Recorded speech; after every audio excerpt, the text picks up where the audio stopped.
lo que está pasando en el Medio Oriente. Así que no podemos nosotros como cristianos, que se supone, ¿verdad? Dice la Biblia que Daniel fue encontrado con más sabiduría y conocimiento que los sabios, los astrólogos, los hechiceros y los intelectuales de su época. Porque el cristiano tiene la palabra de Dios.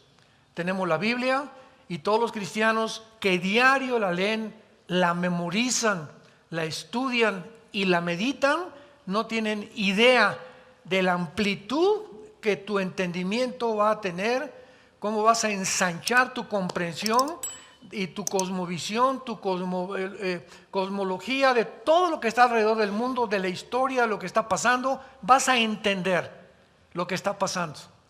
Y no te vas a ir con la finta, porque ahorita lo más impresionante es que ya entró el antisemitismo a la iglesia, que eso ya es el colmo. O sea, cristianos que dicen, no, ya viste que Israel es un genocida y que está haciendo, o sea, creyendo todo lo que dicen los medios de comunicación, sin entender la historia de Israel, la historia de Hamás, la historia de Palestina, la historia del Medio Oriente y los poderes que se encuentran detrás, moviéndose detrás de las cortinas, que son los que están moviendo todo, porque lo que estamos viendo son los actores. Pero hay un director, hay una élite, hay un poder detrás que es el que mueve todo, y solo la Biblia nos puede correr la cortina.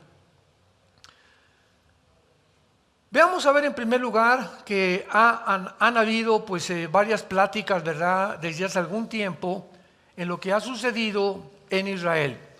Pero veamos rápidamente la historia de este conflicto. El 7 de octubre entraron más de 3,000 varones. Rompieron las fronteras de Israel. Es algo que posguerra se va a investigar en los tribunales de Israel. ¿Cómo es posible que violaron los censores al Mossad, que es el servicio secreto de Israel, el Binshet,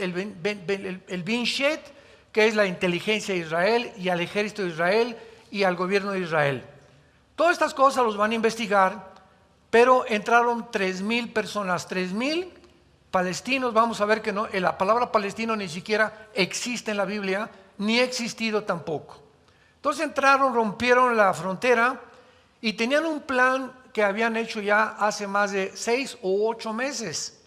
Tenían la investigación, dónde estaban los kibutzim, cuántas familias había en cada kibutzim, qué es lo que estaban haciendo, cuántos varones había, cuántos niños tenían, cuántos perros tenían. Tenían una información impresionante. ¿De dónde sacaron los 3,000 terroristas que entraron a Israel esta información tan detallada? Bueno, mucha gente no sabe que durante mucho tiempo Israel le permitió a los palestinos entrar a Israel a trabajar. Y hay cientos de trabajadores palestinos que entraban a Israel y trabajaban en fábricas, trabajaban en escuelas, trabajaban en casas, etcétera, etcétera. E inclusive a muchos de ellos, después de un tiempo, Israel les podía dar su residencia. Y ya podían quedarse a vivir en Israel si ellos querían. Bueno, pues más de la mitad de estos trabajadores son los que proporcionaron toda esta información al grupo terrorista de Hamás, y cuando entraron a invadir Israel y a hacer la masacre que hicieron, 1,000 de ellos eran civiles y 2,000 pertenecían al grupo terrorista de Hamás. Ellos entraron a una casa y les voy a contar lo que hicieron, porque el otro día me preguntaron, ¿es posible que narremos, contemos, demos la información de lo que pasó con la crueldad con lo que lo hicieron? Y yo les dije a 2 periodistas que me hablaron por teléfono para preguntarme, pero por favor háganlo, porque cuando la gente no se entera de esto y cuando se enteren de lo que pasó, van a cambiar de opinión. Entraron a una casa y agarraron a 2 niños de 6 y 8 meses, amarraron a los papás y a los niños les comenzaron a sacar los ojos. Enfrente de los papás. Ya que les sacaron los ojos, les cortaron la cabeza enfrente de los papás. Siguieron con el varón y lo castraron enfrente de la mamá. Así, pero sin anestesia ni nada. Y después le cortaron la cabeza enfrente de la mamá. Y después, en tercer lugar, siguieron con la mamá, que vio a los bebés, que vio a su esposo, y le hicieron lo mismo a la mamá, le abrieron el vientre y los quemaron a todos después. A otra mujer le abrieron el vientre y le sacaron el producto que tenía dentro, enfrente del esposo. Y así lo hicieron con más de 800 personas. Entraron a un campo y a todos los jóvenes, a más de 200 jóvenes, los mataron inmediatamente a mansalva. Ni siquiera los nazis han usado tanta crueldad, tanto odio en contra de este grupo de personas que asesinaron. Además, hay una ley internacional de la guerra que prohíbe matar con la intención civiles, o sea, civiles hay muertos. Ahorita voy a explicar todo lo que está pasando. Cuando llegaron los aliados a Berlín, 1945, ya para cortarle la cabeza a Adolfo Hitler, murieron 25,000 civiles y nadie protestó. Miren nomás cuántos niños murieron. ¿Por qué? Porque es el resultado, las consecuencias, los daños colaterales que todas las guerras tienen, desgraciadamente. Siempre tienen que morir civiles. Pero nadie protestó en Alemania ni en Europa porque los nazis habían sido completamente derrotados. El precio de esta sangre pagó realmente el precio más grande, que si no hubieran eliminado a los nazis, hubiera la población muerto en un número mucho mayor. Entonces, estos carniceros, estas bestias, estos animales, porque el otro día hasta me corrigieron, oye Armando, pero no les digas animales porque los animales ni siquiera hacen eso. Descendieron a un nivel inferior a los animales, con toda la razón del mundo. Dije, de veras tienen razón, ni siquiera los animales hacen eso.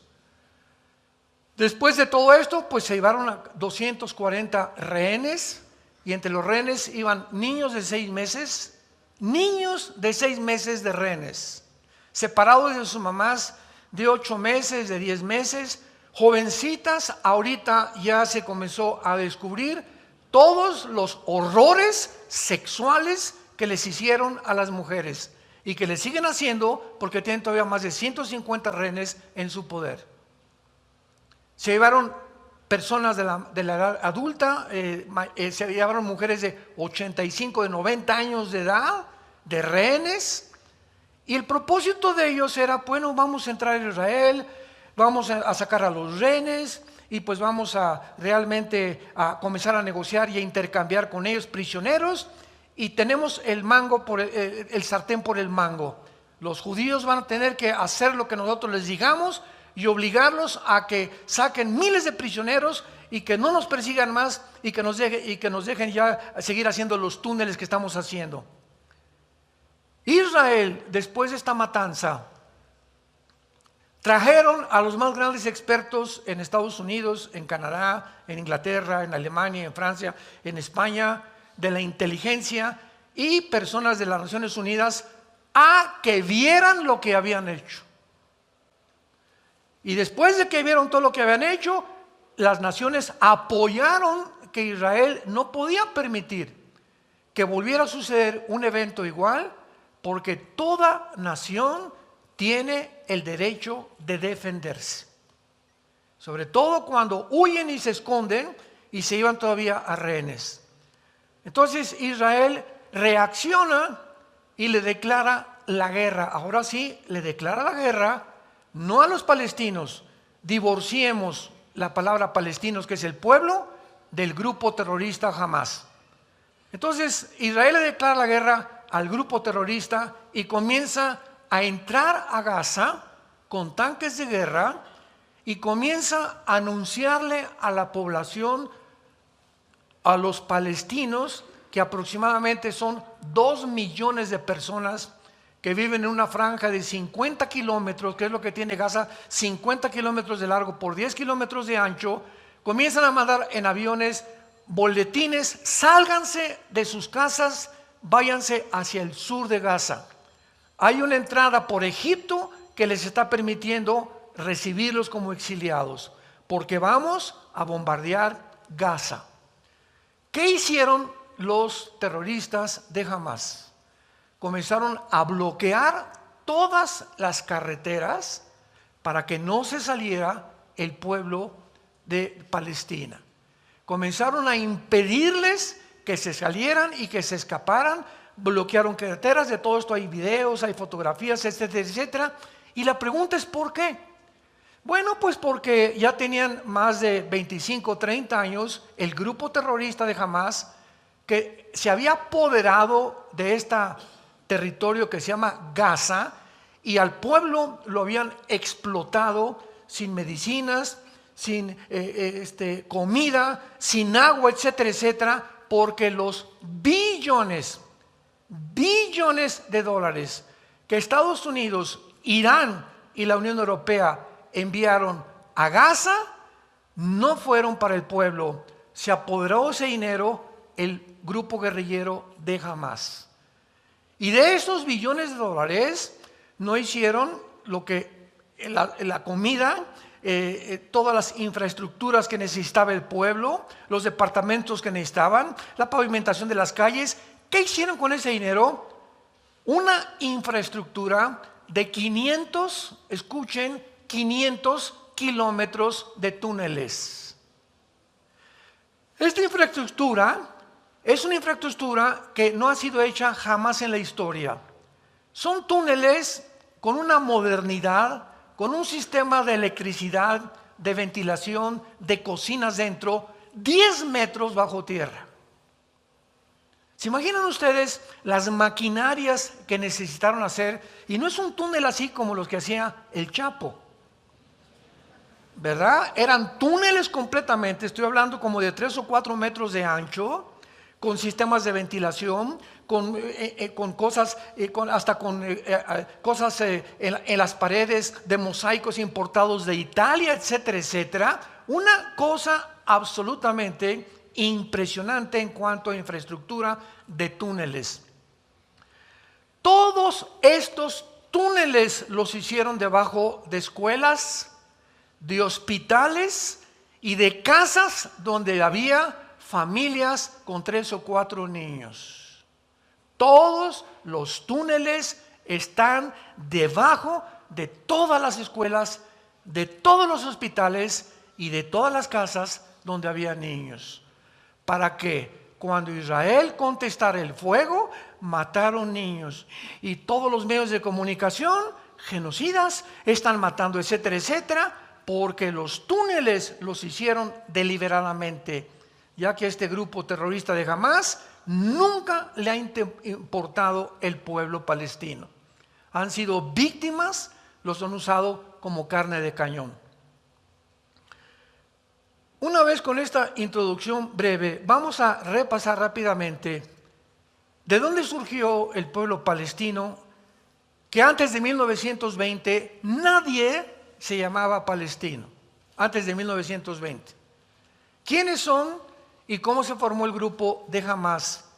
¿Y qué está escrito en la Constitución de la Organización para la Liberación de Palestina que funda Yasser Arafat, el terrorista más grande del siglo XX, respecto a la nación de Israel? Inglaterra, en 1923 del siglo pasado, vence al Imperio Otomano Turco o a los musulmanes, que durante casi 500 años gobernaron toda el área del Medio Oriente. Entra entonces Inglaterra al Medio Oriente y sacan, o sea, en esos 500 años, ¿quién habitó todo lo que es Palestina? Bueno, Palestina es el nombre que un emperador romano le dio a Israel porque odiaba a los judíos. Entonces este emperador romano, Adriano, le cambió el nombre de Israel a Palestina porque así se llamaba una de sus esposas. Entonces este nombre Palestina es un nombre que no está ni en la Biblia, ¿verdad? Y no existe porque es un nombre impuesto por un emperador romano. Entonces sacan los palestinos, los musulmanes que están durante 500 años ahí, controlando Gaza, controlando el Medio Oriente, controlando todo lo que es el Medio Oriente. Los ingleses lo sacan en 1923 e Inglaterra de 1923 a 1945 está en control completamente del Medio Oriente. Sin embargo, en 1917 se había hecho un acuerdo en Inglaterra por un ministro llamado Rafael Balfour, que se hizo la declaración Balfour, donde el gobierno de Inglaterra, porque tenía el imperio inglés en aquel tiempo, era muy poderoso, autoriza para que los judíos regresen a su tierra. Sin embargo, pasaron más de 15, 20 años, de 1923 al 45, donde no pudieron los judíos regresar por ciertas cosas y impedimentos y cosas políticas, diplomáticas que sucedieron. Viene la Segunda Guerra Mundial, llegan todas las naciones a Israel y descubren, ¿verdad?, en Europa y en Alemania los millones de judíos que Hitler asesinó junto con gitanos y homosexuales, porque eran los tres principales que supuestamente Hitler los veía como enemigos del nazismo. Entonces, finalmente, Inglaterra se sale del Medio Oriente, pero antes de salirse, así como si fueran ellos los dueños, agarran el Medio Oriente, los ingleses con ayuda de los franceses, y dividen el Medio Oriente y le dan el lado occidental a los judíos y el lado oriental a Jordania. Entonces Jordania ocupa el lado oriental, los judíos el lado occidental, y Gaza es ocupada por Egipto. Entonces Ben Gurión es nombrado primer ministro de Israel, y Inglaterra, ¿verdad?, ya se sale completamente de todo lo que es la zona del Medio Oriente, y ya comienzan a ser repartidos. Irak tú te pones aquí, Siria va a estar aquí, el Líbano va a estar aquí, etcétera, etcétera. Cisjordania ocupa todo lo que es el banco occidental y después ocupa el banco oriental. Entonces pasa el tiempo y llegamos a la guerra de 1967, porque en 1948, inmediatamente cuando Israel se independiza como Estado libre, soberano e independiente, el 15 de mayo, al otro día que declararon su independencia, 5 naciones árabes los atacan. En toda la historia de Israel, desde el 48, nunca ellos han sido los agresores, siempre se han defendido. Vamos a resumir. 1948 los vuelven a atacar, 1956 por el canal de Suez, 1967, junio del 67, la guerra de los 6 días, donde otra vez las 5 naciones árabes los atacan y milagrosamente se escapan, y 1973, hace aproximadamente 20 años, la guerra de Yom Kippur. En todas estas guerras, Israel sobrevive milagrosamente. Pero cuando las naciones árabes se dan cuenta, y aquí hay que distinguir, las naciones árabes que rodean a Israel, que son Líbano, Siria, Irak, Egipto y Jordania, son 5 naciones con 22 millones de habitantes. Pero del otro lado se encuentra del Golfo Pérsico la península arábica, que es Arabia Saudita, Yemen, Bahrein, etcétera, etcétera, que no tienen que ver nada con las naciones árabes que rodean a Israel. Entonces, cuando hablamos del mundo árabe, no confundamos las dos secciones que existen en el Medio Oriente de los árabes. Entonces, los árabes, ¿verdad?, comienzan a atacar a Israel y llegan a un acuerdo. En 1964 surge un hombre llamado Yasser Arafat. Y el general Nasser, que era el presidente de Egipto en aquel tiempo, dice en una conferencia que los reúnen en Irán, en Teherán: no podemos con Israel. La única forma es hacer grupos terroristas. Y entonces, ¿quién forma a Irán? Esto es impresionante. Bueno, Yasser Arafat es invitado por Irán, por Khomeini, el ministro y religioso de Irán, es invitado junto con Mahmoud Abbas, porque nombran en Gaza a la autoridad palestina para que se haga cargo de Gaza, y los judíos se salen de Gaza desde el año 2005. Síganme con cuidado. Desde el año 2005, Israel se sale de Gaza. Eso de que los tiene prisioneros y los tienen enjaulados, puras mentiras. No es cierto, no es cierto, no es cierto. Los judíos dejaron Gaza en el 2005 hasta nuestros días. Y cuando se salieron, tenían asentamientos judíos en Gaza, que los judíos construyeron dentro de Gaza escuelas, campos de fútbol, campos de básquetbol, departamentos, clínicas. Y en el 2007, 2 años después, la autoridad palestina, que fue nombrada el gobierno oficial de Gaza para gobernar a los palestinos, le entrega el gobierno al grupo de Hamas. 2007. ¿Por qué le entrega Mahmoud Abbas, presidente de la autoridad palestina, Fatah, el gobierno a el grupo terrorista? Porque la autoridad palestina se da cuenta que ellos no pueden cumplir la promesa de Yasser Arafat en la constitución de la Organización de Palestina, que dice así: el propósito y la visión principal de la Organización para la Liberación de Palestina es el exterminio total de la raza judía. Ahí está claramente, lo puedes buscar en Google, el exterminio de la raza judía. No queremos nada más que borrar del mapa a los judíos.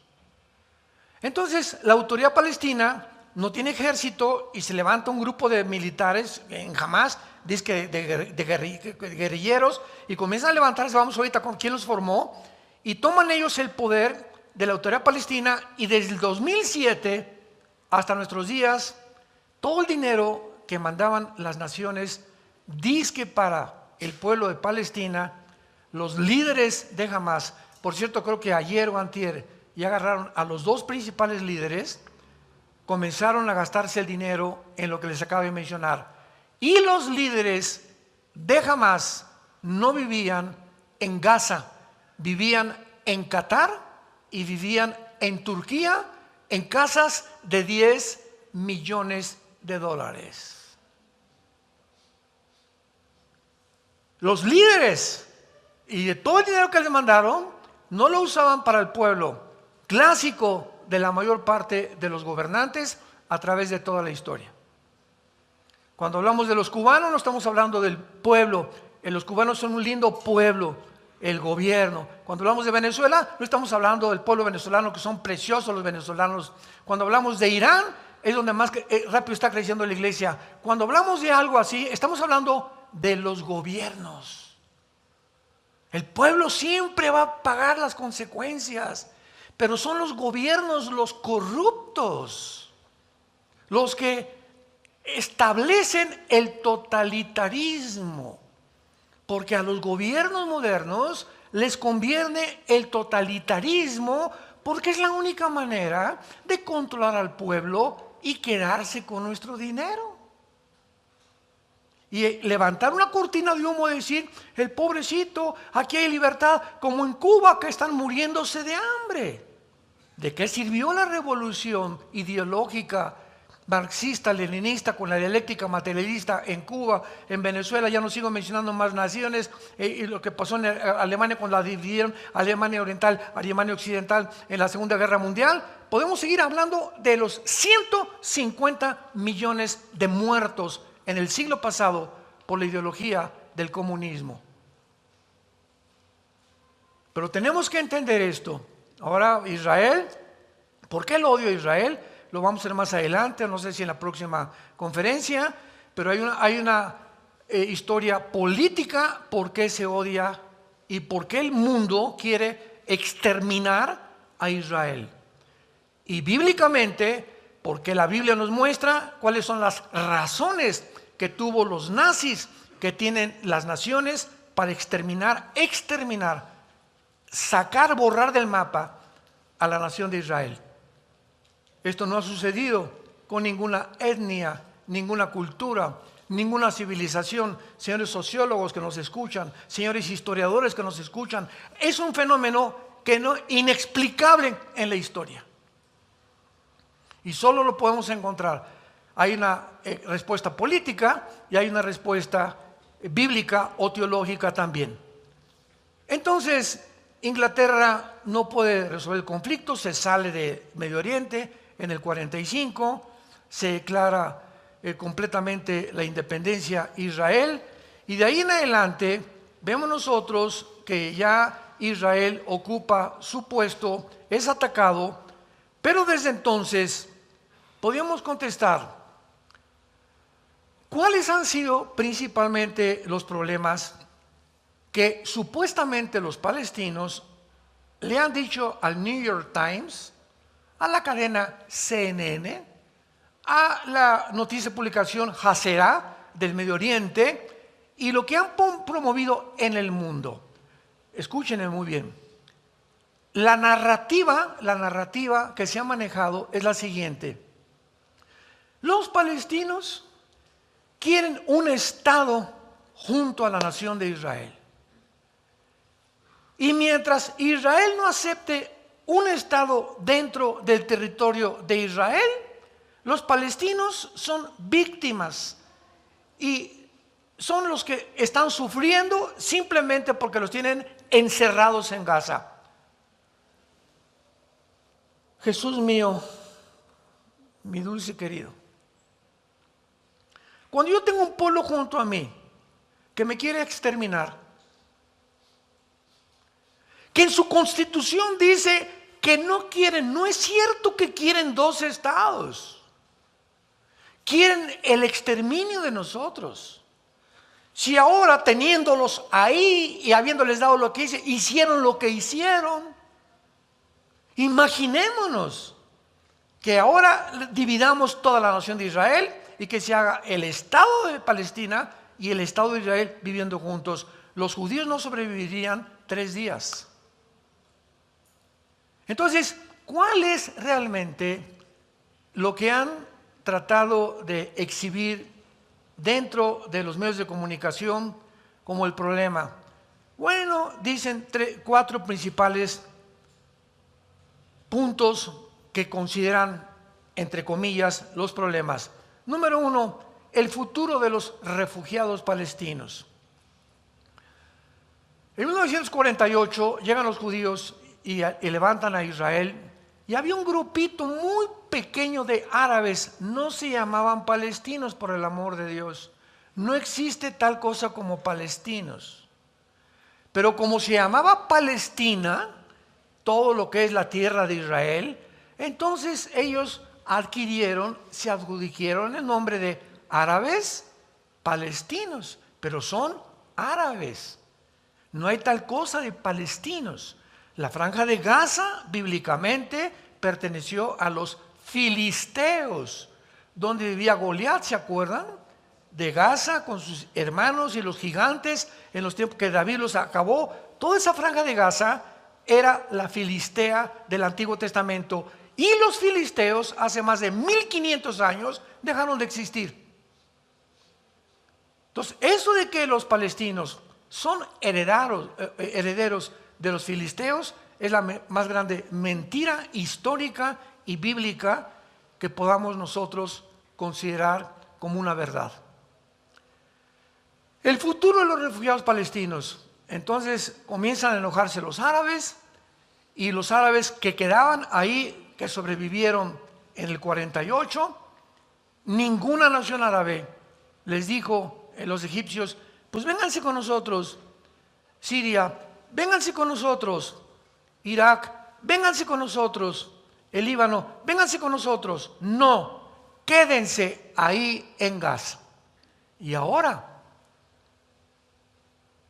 ojo, que entra Israel a Gaza y comienzan lo que llaman genocidio, sin ni siquiera describir etimológicamente lo que significa la palabra genocidio. Yo les recomiendo a todos ustedes un consejo cuando quieran discutir algo con alguien. Siempre es importante definir. Es un genocidio. Ven para acá, niña. ¿Sabes? ¿Me puedes definir qué es la palabra genocidio? Matar a muchos. Eso no es genocidio, porque en una guerra matas muchos.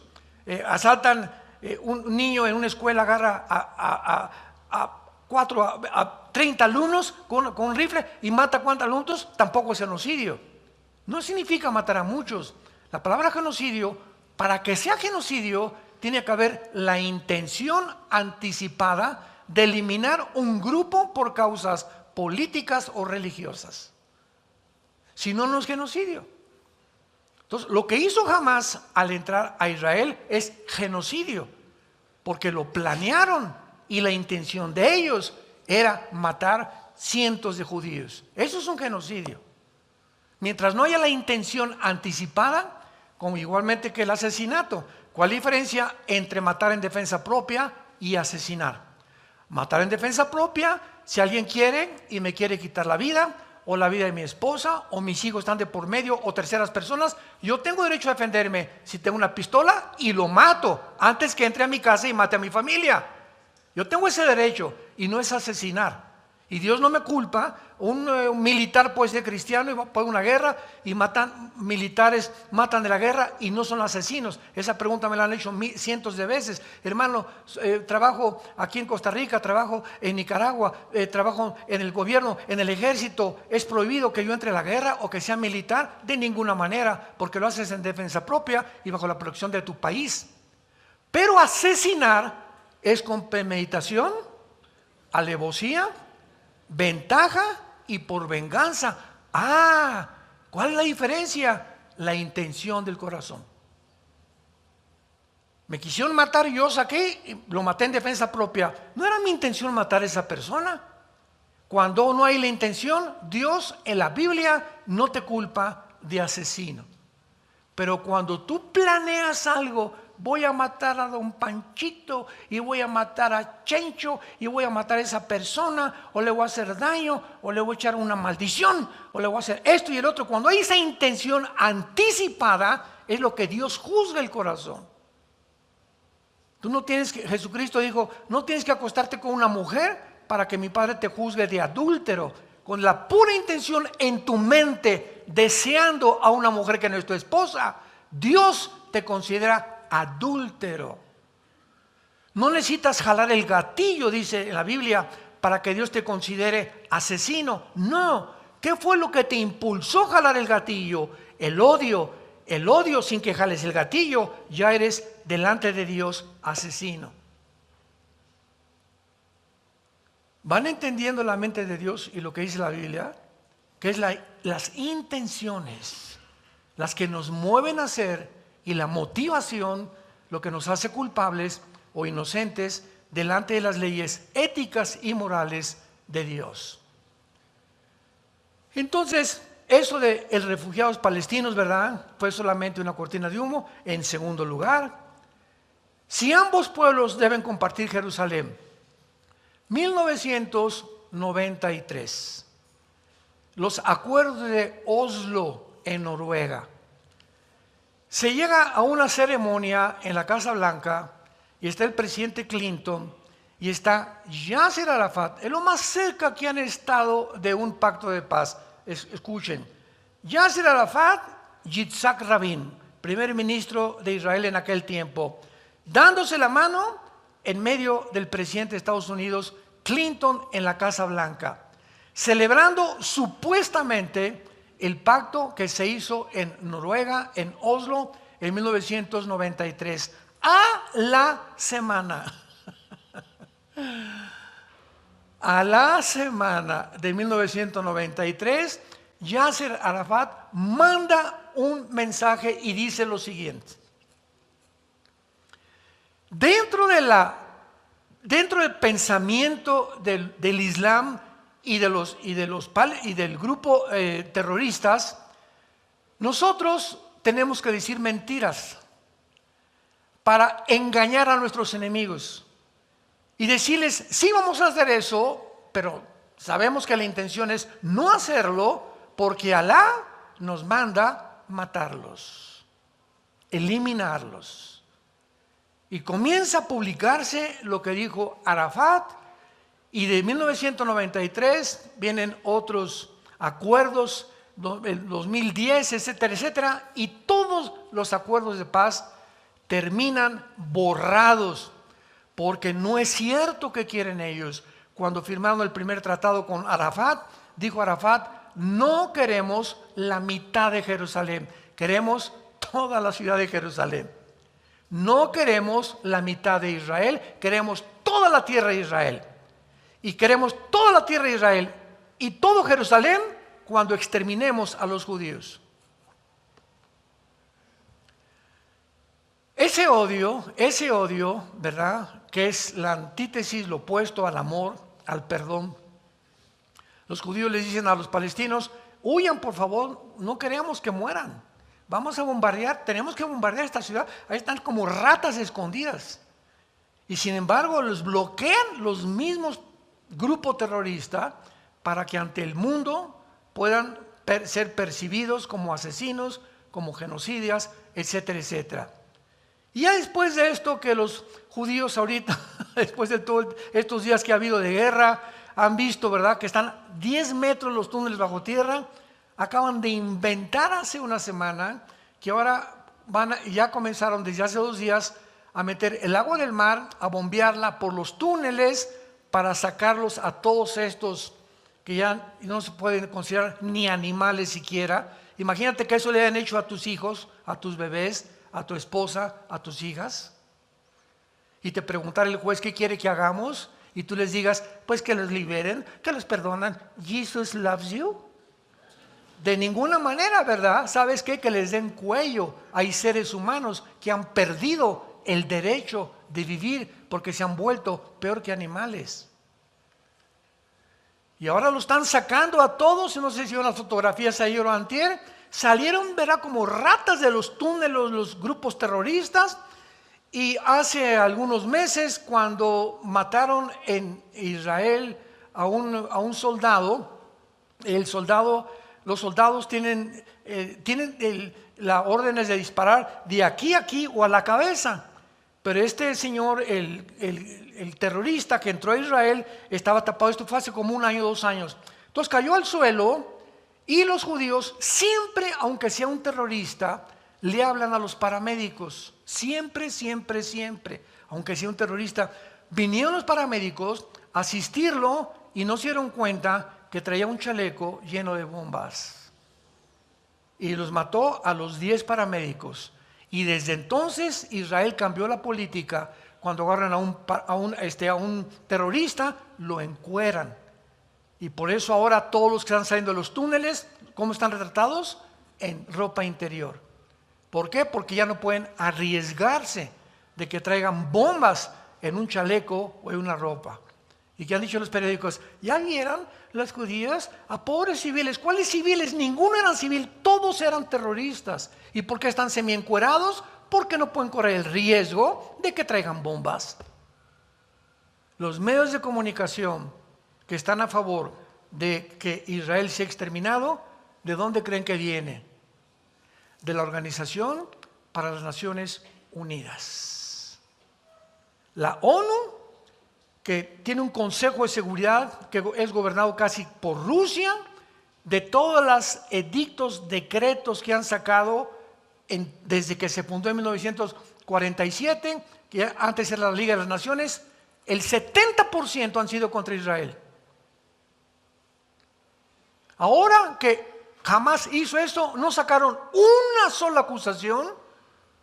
Por favor, hay que perseguir a estos asesinos. No pueden vivir en el mundo. Porque lo que hicieron en Israel lo pueden hacer en México, lo pueden hacer en España, lo pueden hacer en Guatemala, lo pueden hacer en cualquier lado. Este tipo de personas no pueden existir. Y fue lo que hizo el presidente Bukele en El Salvador. A todas las malas salvatruchas, aquí no puede haber violación a las niñas ya. Aquí no puede haber ya más asesinatos. Aquí se acabó toda esta desgracia que un grupo de jóvenes está tratando de hacer, a la cárcel. Y ahí se van a guardar. Y aquí es la ley del orden militarmente, que es ahorita el presidente más admirado en el mundo entero. Por el valor que ha tenido de erradicar de su gobierno los delincuentes y a los asesinos. Porque dice la Biblia en Romanos 13 que cuál es la responsabilidad de los gobiernos civiles, influir el temor a los malos. Y cuando los gobiernos no encarcelan, no persiguen, no protegen a los ciudadanos de grupos terroristas o de como se llamen, que están haciéndole un mal, ese gobierno no es gobierno ante los ojos de Dios. Ha dejado de gobernar porque su responsabilidad es garantizar nuestra seguridad. Yo tengo el derecho de caminar en Toluca a las 11, 12 de la noche sabiendo que no me van a asaltar. Yo voy a tener la seguridad de cualquier carretera, que nadie me va a bloquear las casetas y que tengo que llegar a un trabajo a México y que no hay un grupo de 50 personas que ni la policía, ni el ejército, ni nadie nos defiende a terceras personas, porque dejan que el crimen comience a propagarse por todas las ciudades y llega a un país, a la anarquía, donde es un país bajo el juicio de Dios. ¿Qué otras de las cosas que están permitiendo ahí? ¿Qué esfuerzos se han hecho? Pues ya lo vimos, ¿verdad? De 1990 al 2010, todos resultaron completamente inexistentes. Y la guerra actualmente se debe a que anhelan la destrucción del pueblo judío. Desde entonces, nunca jamás ha dejado de enviar cohetes a Israel. Ahora tiene un escudo que llaman de Iron Shield, que protege los cielos de Israel, y el 80% de los cohetes son interceptados por esta maquinaria impresionante, la tecnología militar moderna. Si no, Israel ya hubiera de muchos años desaparecido.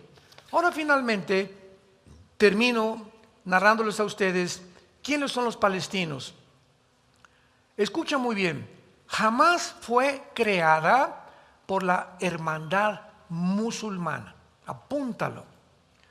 La hermandad musulmana es un movimiento que se formó desde el siglo pasado y de ahí nació también ISIS. ¿Se acuerdan de ISIS? Muy bien.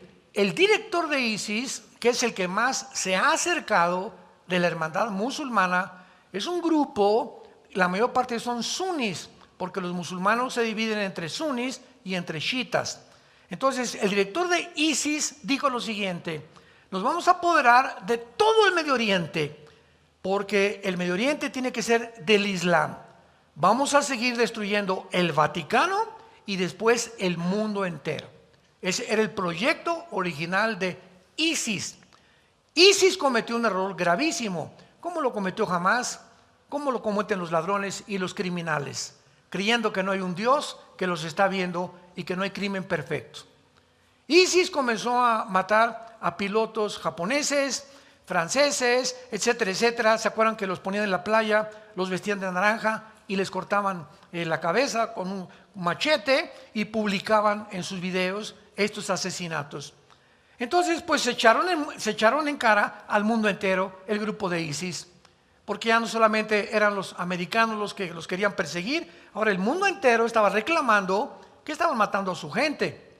Y la pregunta fue la siguiente: ¿por qué ISIS, sabiendo que se está echando a las naciones del mundo encima, por qué las ha provocado matando ciudadanos de todas las naciones?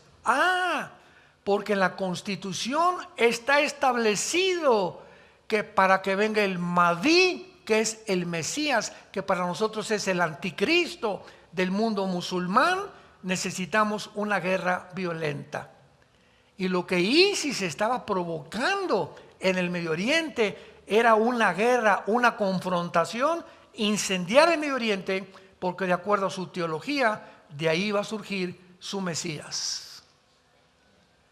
Entonces, recordemos algo, la ideología del mundo islámico es la muerte. Ellos aman la muerte, porque si los matan como mártires, 72 vírgenes los están esperando en el cielo. Los judíos y nosotros los occidentales amamos la vida.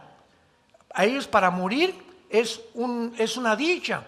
Cuando mataron ahora en Israel los del grupo Hamas a judíos, hay conversaciones que grabaron y que publicaron. Papá, terroristas hablando de Israel, ¿qué crees? Acabo de matar a 9 mujeres judías y a un niño le abrí la panza y le saqué los ojos, y desde el otro lado, bravo mi hijo, eso es lo que tenemos que hacer con los judíos. Aman la muerte, la violencia, el derramamiento de sangre. Es una cultura completamente que desciende más que los animales. Entonces, la hermandad musulmana que nace en Egipto. Su fundador fue Hassan al-Banna, el fundador de la hermandad musulmana. La meta, escuchen ustedes, la meta, de ahí nace todo: Hezbollah, los Houthis, Hamas, los Yutis, todos los grupos, Al-Qaeda, ISIS, todos los grupos terroristas nacen de la hermandad musulmana. Su meta de esta organización es un gobierno teocrático en el mundo musulmán y la conquista del mundo musulmán para integrarlo a un califato mundial. ¿Qué es un califa? Es un líder del mundo musulmán. El presidente de Turquía, Erdogan, acaba de dejar la voz: yo quiero ser el jefe del mundo musulmán en el mundo entero. Y si los israelitas, dijo Erdogan hace 4 días, entran a Turquía, no les garantizo que van a vivir.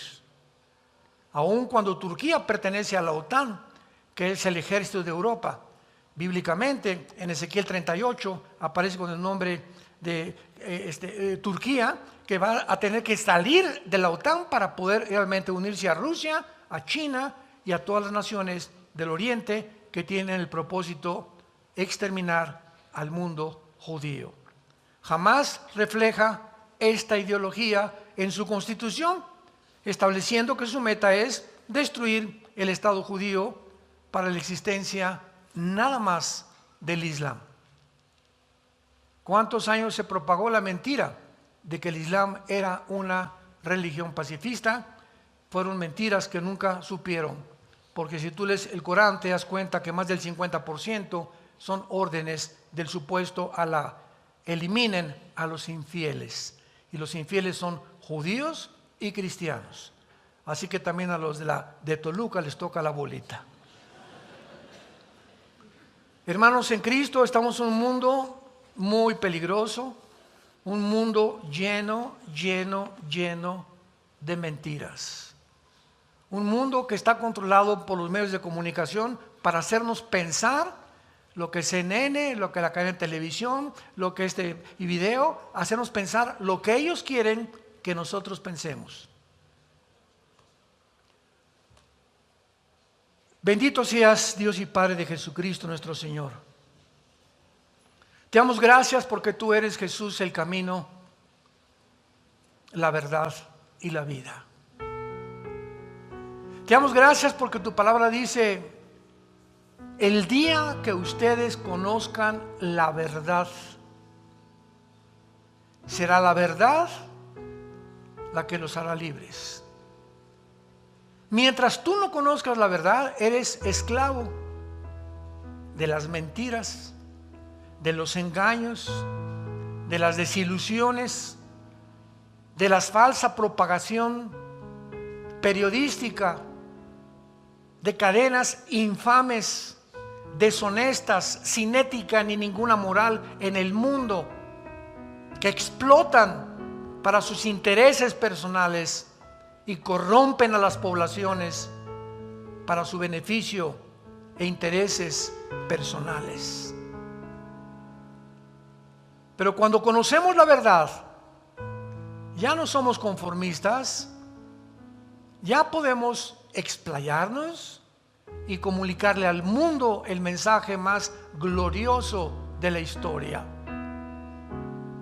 Jesús vino al mundo a liberarnos de la esclavitud. En primer lugar, de la esclavitud del pecado, porque todo aquel que hace pecado se convierte en esclavo del pecado. Todos tus hábitos que tú repites el alcohol, el sexo, la pornografía, etcétera, etcétera, sin que te des cuenta, te haces esclavo. Ese hábito te llega a dominar, a controlar, a pervertir tu mente con una nube que te impida ver la razón y el propósito por el cual Dios te ha creado. Gracias por hacernos libres, Jesús, y por estar en este camino, porque hay caminos que parecen derechos, pero su fin es camino de muerte. La Biblia dice que Jesucristo fue crucificado, enterrado y resucitado a los 3 días para decirnos que nos amaba, que quiere entrar a tu vida en este momento, liberarte de tantas cadenas, de tantos malos hábitos que tú nunca vas a poder vencer en tus propias fuerzas ni por tu propia voluntad. Él vino a eso precisamente, a ayudarnos, al permitirle entrar a nuestra vida, darnos el poder de romper con las cadenas que nos han hecho esclavos de tantas cosas y darnos un camino de libertad para que ahora le sigamos a Él, porque no podemos servir a 2 amos. El primer mandamiento es en contra de la idolatría. Cualquier cosa que tenga la prioridad en tu vida, un deporte, tu novio, tu casa, tu negocio, antes que Dios, es idolatría. Al Señor tu Dios adorarás y a Él solo servirás en primer lugar. Y si tú haces eso, Dios nos promete en la Biblia bendecir nuestra familia, bendecir nuestro trabajo, saturar nuestra mente con sus pensamientos, alumbrando los ojos de nuestro entendimiento para comprender la esperanza a la que hemos sido llamados, entender la herencia que tenemos como santos y la supereminencia de la grandeza de su poder, el cual resucitó a Jesucristo de los muertos, y el poder que está ahora dentro de todos los que tenemos a Jesús como el Salvador. Dile a Cristo en esta tarde, ustedes que nos ven por las redes sociales, si no lo tienes en tu vida, perdona mis pecados, Señor Jesús. Creo que en la cruz pagaste con tu sangre por ellos, que a los 3 días te levantaste de los muertos, y en este instante he comprendido que te necesito. Hazme libre del error, de las mentiras, del engaño que cubre al mundo entero como un antifaz, y permíteme ver la luz que tú has venido a mi vida a mostrarme. Te recibo como mi Señor y mi Salvador. Amén. Hola, ¿sabías que puedes ver este video y otros dentro de nuestro canal de YouTube? Nada más recuerda suscribirte a nuestro canal y activar la campanita para que te puedan llegar las notificaciones cada vez que cargamos un video nuevo y puedas ser el primero en verlo y disfrutar de todo nuestro contenido.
underside hanging on for his life.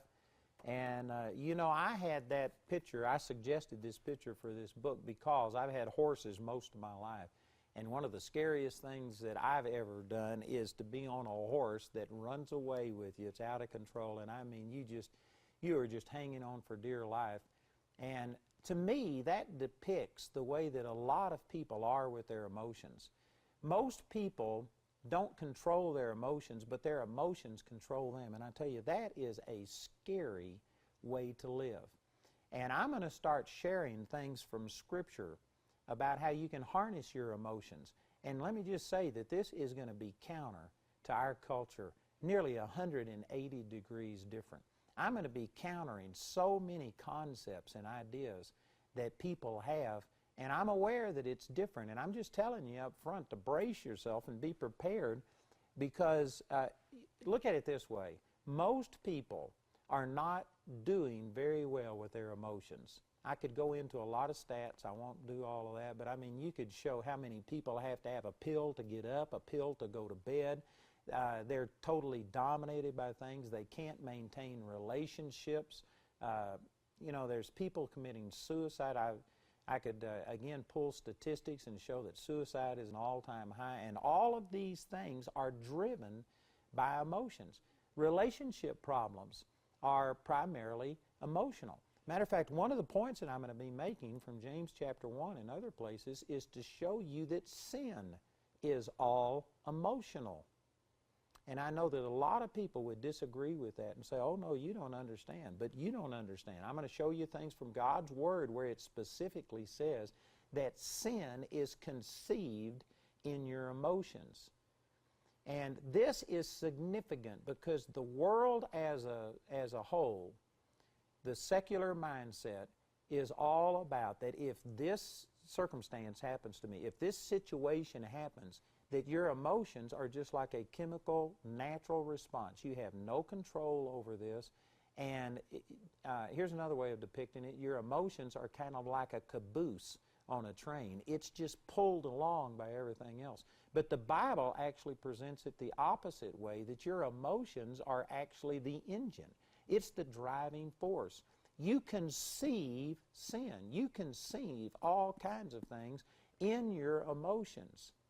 And if that be true, which I'm going to be showing you a lot of these things from the Word of God, if this be true, well then this means that, see, instead of trying to change all of your circumstances and get to where nobody ever rubs you the wrong way, where everything in your life is just perfect, and then as a byproduct you will have emotional peace and joy, instead what we need to do is grab hold of our emotions. And as you begin to control your emotions and as you choose to walk in joy and peace and victory, then that becomes a driving force that makes these other things in your life smooth out. You are never going to completely have peace in every circumstance of your life. I know I'm popping some people's bubble here, but I'm just telling you, we live in a fallen world. The devil is going about seeking whom he may devour. He has more than enough people available to come push your buttons. There's always going to be something in your life where somebody is aggravated at you doing something, where there's some sickness, there's some financial need, there's some person that you love who's having problems. And if you are just waiting on all of the external things to get fixed, and then you are going to have peace and joy and love and you know, all of these positive emotions in the absence of any problems, then you are never going to be a happy, joyful person. And yet I can give a personal testimony. I've had a lot of negative things happen to me, probably more than my share. And I know so many other people that have had all of these things happen, and yet I am a joyful, happy person. I rejoice in the midst of my problems. My circumstances do not control how I feel. That is a major point right there. And I tell you, people that are waiting on everybody to love them and treat them right and to have all of the finances and all of the things in their life going right, and then they're going to have joy and they're going to have peace, I tell you what, you are an emotional basket case. You are just like the person depicted on this book, that your emotions are controlling you and dominating you. And it doesn't have to be that way. You know, again, going back to this little picture, I've had horses all of my life. I've grown up and I've had horses my whole life. And I remember teaching a 7-year-old kid who came out how to control a horse. My horses were never, broken by a professional. I broke them. I didn't ride often enough for them to stay really well managed, and so they were always what was called green broke. And when you got on my horses, you needed to know what you were doing. And I had some friends come out. They brought a 7-year-old kid, and I taught this 7-year-old kid from the Word of God. You know, it says you put a bit in the horse's mouth, James chapter 3, and you control their entire body. And I taught them that, this is how God made a horse. A horse can't run away. He can't just break into a run. If you pull that rein and turn his head to the side, a horse can't run that direction with his head turned this way. So if everything else fails, all you got to do is grab one rein and turn that head to the side, and that horse will go into a circle and stop. A horse can't get down and roll unless it puts its head down first. A horse can't rear up unless it throws its head back. And by that bit, you can control this horse. And I had this 7-year-old kid come out. I gave him instructions. He followed it, and he rode this horse for nearly 2 hours without an incident. It was fine because he did what I told him, and he controlled that horse. Right as he was leaving, another friend came out who had just gotten married. He was 22, 23 years old. He had his brand new wife with him. I started to give him some instructions, and of course, he didn't need it. He was a man, and he was going to show me he could handle this horse. He had just seen this 7-year-old riding it. And so anyway, I led him on. I mean, within 10 minutes, he was thrown through a fence and on his way to the hospital because he didn't know how to control it. And I tell you, your emotions are similar to this. Most people feel, I can't control it. This person did this to me, and you think that you have no control, that you are just a byproduct of whatever life deals you. That is wrong, and that is contrary to what the Word of God teaches. And I tell you, at first it may upset some of you because I'm going to be taking away your excuses.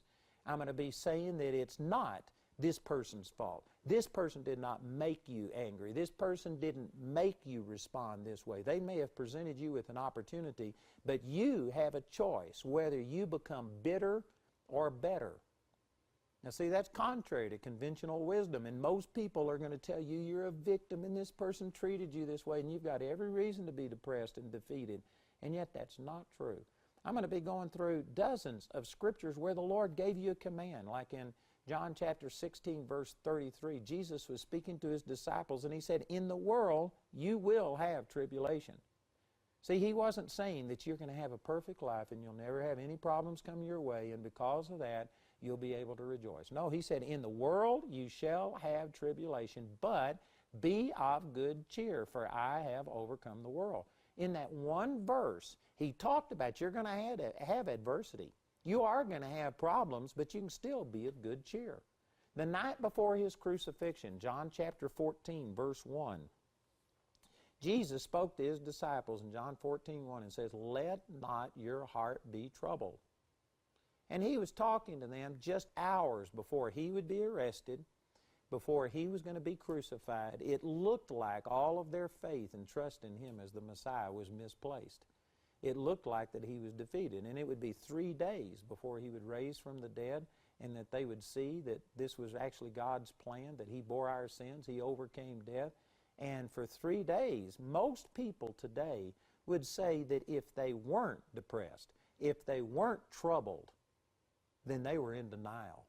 See, that's what psychology would come out and say, and psychology would sit there and just, any person who appeared to be victorious and joyful and peaceful in a negative circumstance, the average person today would condemn them and say, you're in denial. You're withholding it. You need to vent. You need to let this stuff out. And we've been intimidated into thinking that you just have to go up and down like a yo-yo, that your emotions are up when everything's great, and when something goes bad, you're supposed to be defeated. You're supposed to be discouraged. Something's wrong with you if you aren't. But that is not what the Word of God presents. There's so many scriptures. Psalms chapter 34, verse 1, David said, I will bless the Lord at all times. His praise shall continually be in my mouth. In Philippians chapter 4, verse 4, Paul was speaking, and Paul said, rejoice in the Lord always, and again I say rejoice.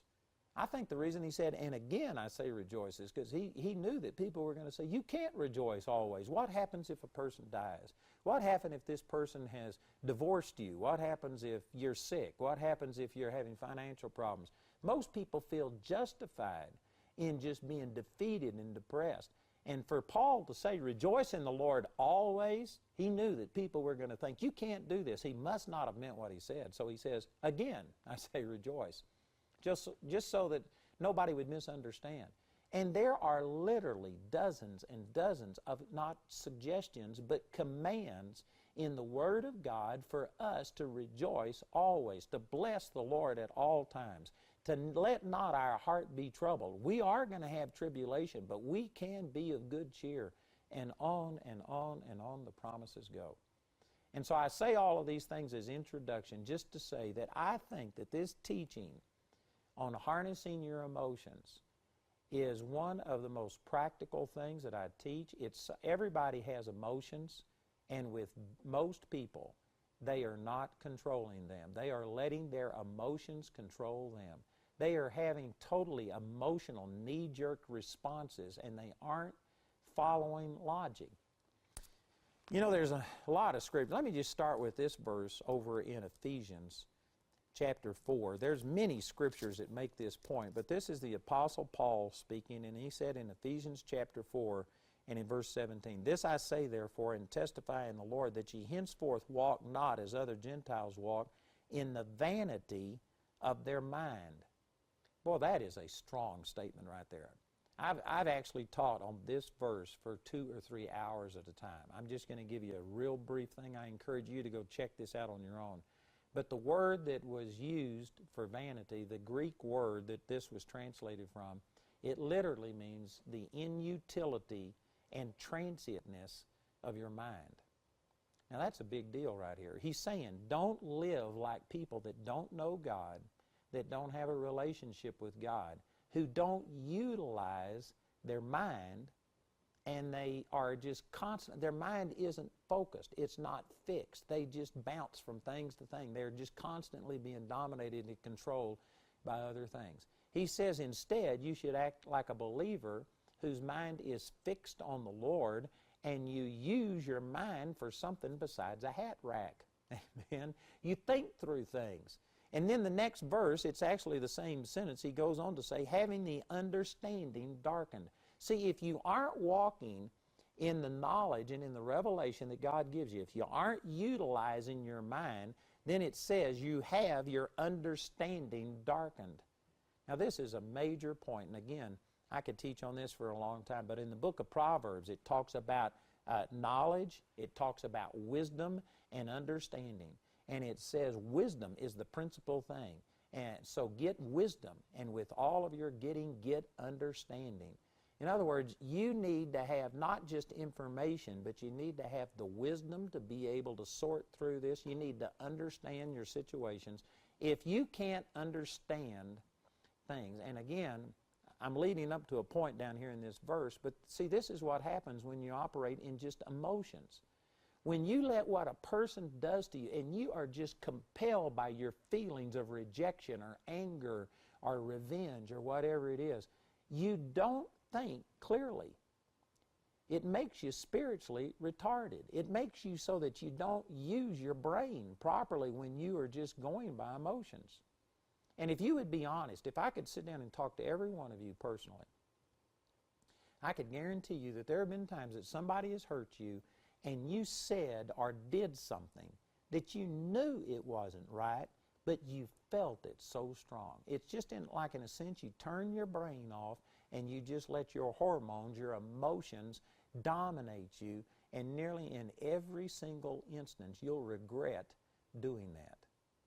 I've heard so many people, something happens and, a husband and wife, and they'll come out and say, you've never loved me, you've always done this, and you know in yourself that is not true, that they have not always treated you bad. There was some time that you had a relationship that this person has loved you, and yet you just overstate things. You are going by how you feel, not by what you even know to be true. And as you say those things, it damages and it hurts the relationship, and it causes all kinds of problems.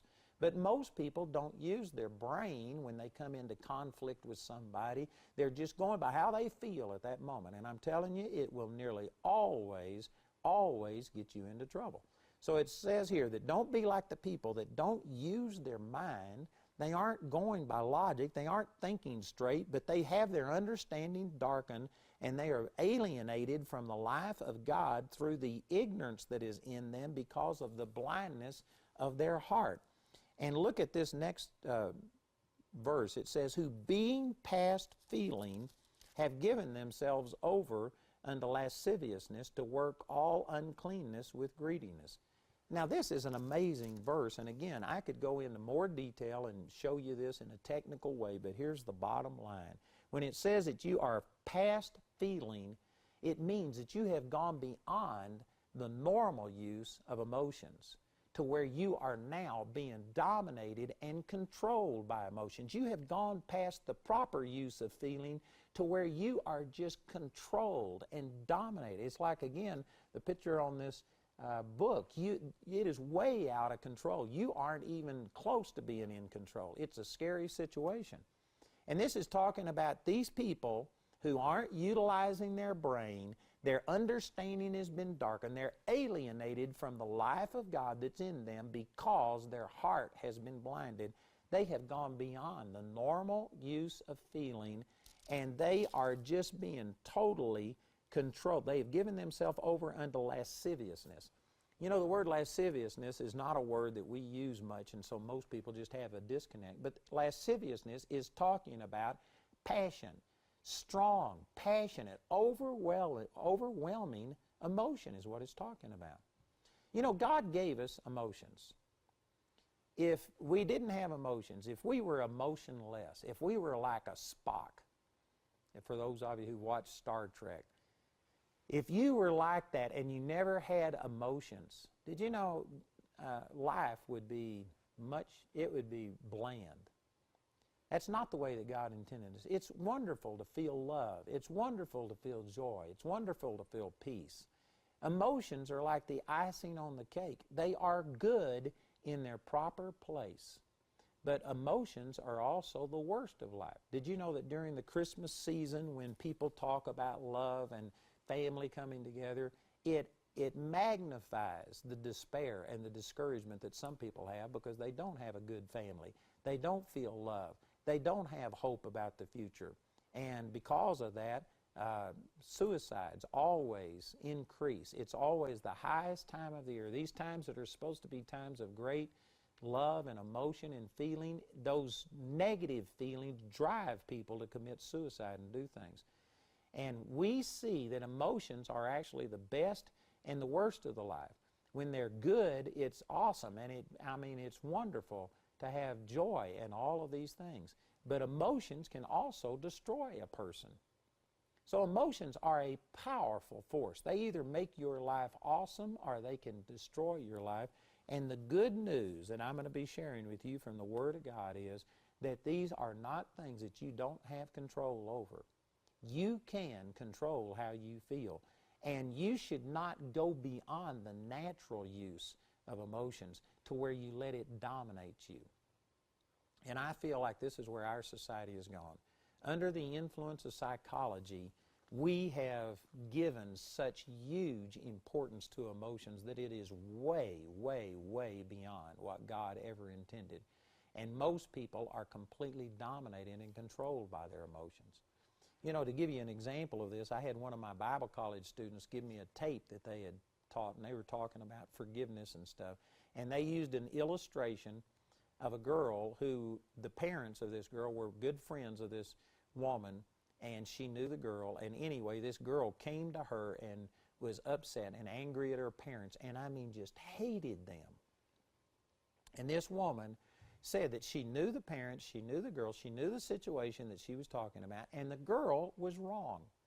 She had misunderstood and misinterpreted what her parents had done, and she said it was wrong, the offense that she had taken. But she said, I didn't tell that girl that because to the girl it was real. It was not founded in logic. It wasn't true. She knew that the parents did not do and intend what this girl interpreted it to be. But she said it didn't matter whether it was truth or not. To her, it was real. She was so passionate about it, and so she just dealt with her about how to forgive her parents. And I tell you, when I heard that, I got so mad. It was a cassette tape. I literally pulled it out of my cassette player and threw the thing out the window. It upset me because, see, she was, in a sense, reinforcing this woman's feeling. It wasn't based in reality. It wasn't real. She was totally wrong. But rather than tell her that she was wrong and rather than try and fix the situation and get her perception right, if she feels it, then it's real to her. Man, when I hear stuff like that, the spirit of slap just wants to come all over me. It makes me angry. I want to tell people, pull your thumb out of your mouth and grow up. Who cares how you feel? These are the facts. And you need to start basing your life on the reality of, for the believer, for the reality of Scripture, of what God has done in our life. And I don't care what you feel like. If your feelings don't line up with reality, reject them. And again, most people would just hate me for saying that and say, you can't live that way. You're going to lead people into suppressing and, holding down their emotions, and they'll fester and all this kind of stuff. I'm going to be dealing with all of these things. I'm going to be specifically talking about the biblical way of dealing with your emotions versus psychology, and I'll be dealing with these things in more detail. But I'm telling you, brothers and sisters, you can choose to rejoice. You can rejoice. I don't care what's happening. I had my son die, and I refused to get into grief. I refused to get down and just be defeated. And I felt all of those things. I had all of the normal emotions that anybody would feel, but I decided that I don't like it. And the Scripture says, rejoice in the Lord always, and again I say rejoice, and I decided I was going to rejoice. And I chose to start praising God.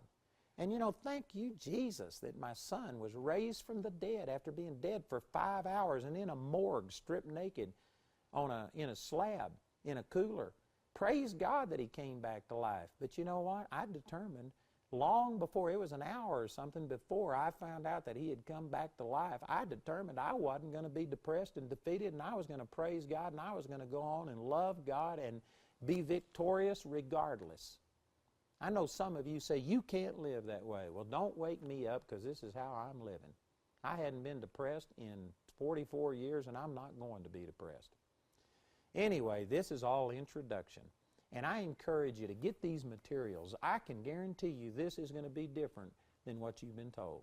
But that doesn't mean it's wrong. I believe it'll really help you. I've got it in a book, I've got CDs, and I've also got a DVD set that was taken from our television program. So please listen to our announcer and call or write today.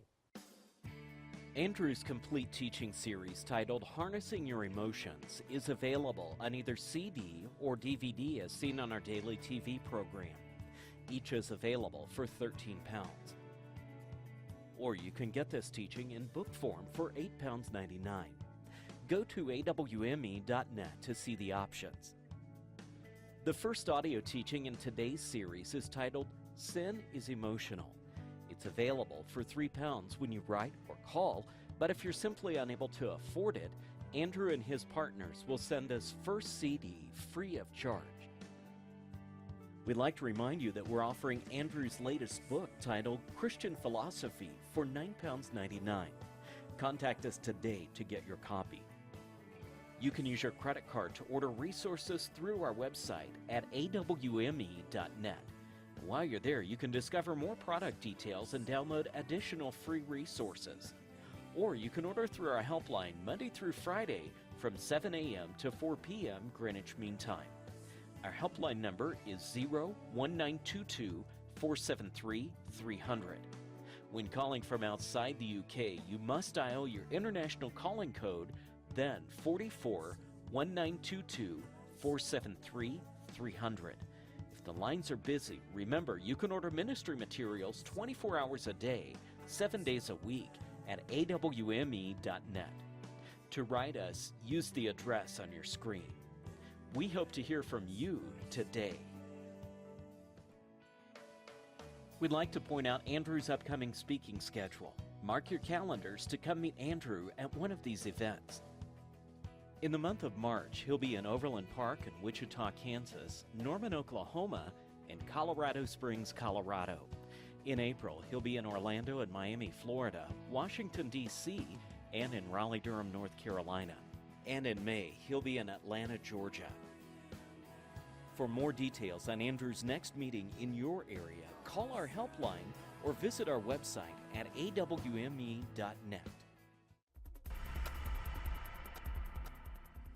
John chapter 14, verse 1. The very first thing that Jesus told his disciples, he says, "Let not your heart be troubled." When I looked into his face, I saw his eyes flittering. And so I yelled at him and I says, "You are not going to leave me." Next thing I know, I'm down in the emergency room at the stroke center in Harris Methodist in Fort Worth. 1/3 of Alan's brain had not received blood. The MRI scan of the brain showed a massive stroke. They told me he was paralyzed on the left side. They told me that he could not swallow. They told me he could not speak. They were saying he's going to need a stomach tube to be fed the rest of his life. We were not very optimistic about the outcome. We had spent that time in Christian survival. We had spent that time in harnessing your emotions, and I was harnessing my emotions. I was completely under control, and that's what disturbed the doctors the most. They were not going to speak death over him because his life was in the balance, and I knew the truth, and the truth was going to set him free, and I knew it. I knew it would set everything free. Log on to awmi.net. Look to the left